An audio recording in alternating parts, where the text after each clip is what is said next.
দেখুন, বলার কিছু নেই।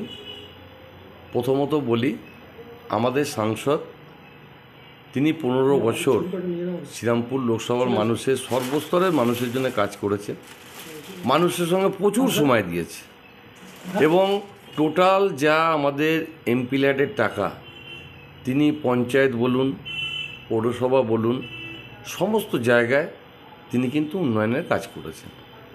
তার সাথে সাথে উনি বাংলার মানুষের চাহিদা, বাংলার মানুষের প্রয়োজন, বাংলার মানুষের দাবি নিয়ে লোকসভায় বারবার সোচ্চার হয়েছেন। সর্বকালীন আমার মনে হয়, আমার রাজনীতির জীবনে ধরুন, আমি প্রায় আমার 47 বছর রাজনৈতিক জীবন।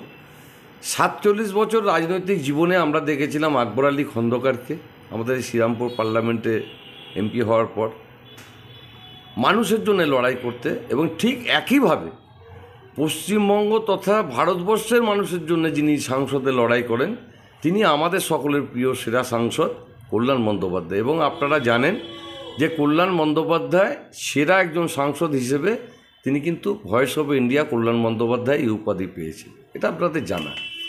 এবং আমরা নির্বাচনের আগেও বলেছি, নির্বাচনের পরেও বলবো একই কথা, কুৎসা অপপ্রচার যত তৃণমূল কংগ্রেসের বিরুদ্ধে করবে, বাংলার মানুষ তত সংগঠিত হবে এবং বিরোধীদেরকে কিন্তু সারা জীবনই এইভাবে কিন্তু তাদের পরাজিত হতে হবে।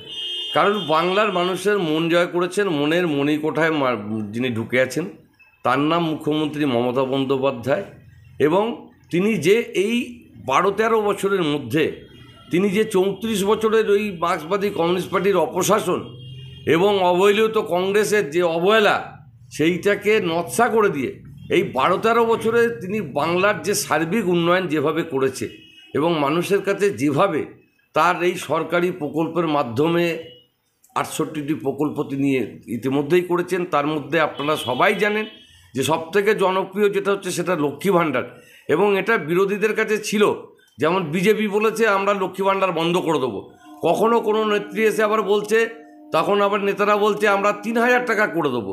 মানে এই যে মানুষকে বিভ্রান্ত করার যে চক্রান্তগুলো করেছিল বিরোধীরা, সেইটাকে আজকে যোগ্য জবাব যেমন শ্রীরামপুরের মানুষ দিয়েছে কল্যাণ বন্দ্যোপাধ্যায়কে আশীর্বাদ করে চতুর্থবারের জন্য, ঠিক মমতা বন্দ্যোপাধ্যায় তথা তৃণমূল কংগ্রেসকে সার্বিকভাবে বাংলায় আবার নতুন করে কিন্তু 29টা আসন দিয়ে প্রমাণ করে দিয়েছে যে বাংলায় সেরা মুখ্যমন্ত্রী তিনি হচ্ছেন সর্বকালীন। রেকর্ড ভোটে যিনি জিতেছেন আমাদের অভিষেক বন্দ্যোপাধ্যায় এবং কল্যাণ বন্দ্যোপাধ্যায়, তৎসহ আমাদের প্রত্যেকটা সাংসদ ভালো মার্জিনে জিতেছে। আপনারা দেখেছেন খুব অল্প মার্জিনের জন্য যারা আমাদের পরাজিত হয়েছে। আগামী দিনে আমাদের মনে হয় যে বাংলার মানুষ হয়তো 42-এ 42টাই দেবে, এতে আশ্চর্য হওয়ার কোনো কিছু থাকবে না। বিজেপি দাবি করেছিল, বিরোধী দলনেতা শুভেন্দু অধিকারী তিনি দাবি করেছিলেন যে পশ্চিমবঙ্গ থেকে একটি সিট হলেও তৃণমূলের থেকে বেশি পাবে বিজেপি, সেই জায়গায় দাঁড়িয়ে তাদেরই 18 থেকে 12। দেখুন, এরা তো 2000 ওরা 21-এও বলেছিল বিধানসভায় আপকি বার 200 পার, তো বাংলার মানুষ সেটা মানেনি। কারণ এইখানে দেখুন, আমরা সর্বধর্ম সমন্বয়ের মানুষ আমরা বসবাস করি, আমাদের মধ্যে কোনো বিভাজন নেই।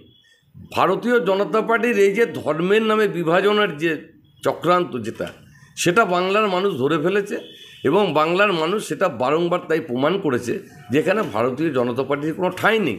আর শুভেন্দু অধিকারী ও আবার একটা নেতা নাকি, ও তো একটা হিজড়ের সমান, ও কাপুরুষ, ও মিথ্যা কথা বলে, ও নিজের পিঠ বাঁচানোর জন্য ও তৃণমূল থেকে ও চলে গেছে বিজেপিতে। আজকে ও যতই ভাবুক, আগামী দিন দেখবেন শুভেন্দু অধিকারী যেটা বলেছিল যে অভিষেক বন্দ্যোপাধ্যায়কে কোমরে দড়ি পরিয়ে ও জেল খাটাবে আর মমতা বন্দ্যোপাধ্যায়কে প্রাক্তন করে দেবে, আগামী দিন শুভেন্দু অধিকারী প্রাক্তন হবে আর ওকেই জেলে যেতে হবে। এইটাও কিন্তু আমরা আগামী দিনে দেখব, এটাও আপনারা কিন্তু অপেক্ষা করে থাকুন। আপনারা বারবার বলেন যে বিজেপি ধর্ম নিয়ে রাজনীতি করে, সেই জায়গায় দাঁড়িয়ে সর্বভারতীয় ক্ষেত্রে দেখাচ্ছি ইউপির মতো রাজ্যে যেখানে রাম মন্দির প্রতিষ্ঠা করা হয়েছে সেখানেই বিজেপিকে প্রত্যাখ্যান করেছে। হ্যাঁ, কিন্তু কেন হয়েছে সেটা দেখতে হবে। ইউপির কে মুখ্যমন্ত্রী? কে? আদিত্যনাথ যোগী। তার সাথে লড়াই কার? নরেন্দ্র মোদীর নিজের লড়াই। কারণ এখানে আসনের 19-এর লড়াই হয়েছে। এখানে নরেন্দ্র মোদী দেখছে যে ওখানে যিনি মুখ্যমন্ত্রী আছেন যোগী, তিনি ওনার ঘাড়ে নিঃশ্বাস ফেলছেন, উনি প্রধানমন্ত্রী হয়ে যাবেন।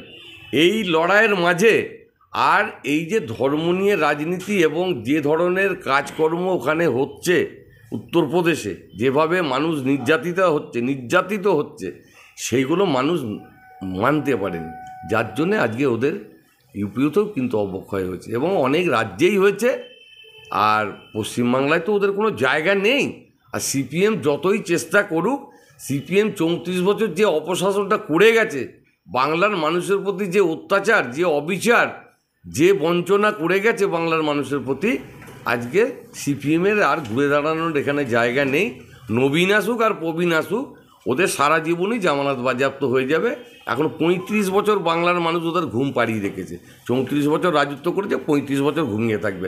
তারপরে যদি ঘুম ভাঙে তখন দেখা যাবে। ছেলেমেয়ের ভবিষ্যৎ নিয়ে চিন্তিত? তবে আজই চলে আসুন দি অভিকর্মা কিডসে। ইংলিশ মিডিয়াম এই স্কুলে রয়েছে নার্সারি থেকে পঞ্চম শ্রেণী অবধি পড়ার সুযোগ। আমরা এখন আছি পাঁশকুড়ার সুরানাঙ্কারে। ভর্তির জন্য যোগাযোগ করুন 9045193055 এই মোমো খেতে ভালোবাসেন? তাহলে অবশ্যই আসতে হবে শ্রীরামপুরের বিখ্যাত বান্টি মোমোতে, যা এখন মো ফ্যামিলিও। বিভিন্ন ভ্যারাইটির মোমো খেতে আজই চলে আসুন শ্রীরামপুর বিপি দে স্ট্রিটে মো ফ্যামিলিওতে। বিশদে জানতে যোগাযোগ করুন 9681247950 এবং 8910553391 এই নম্বরে।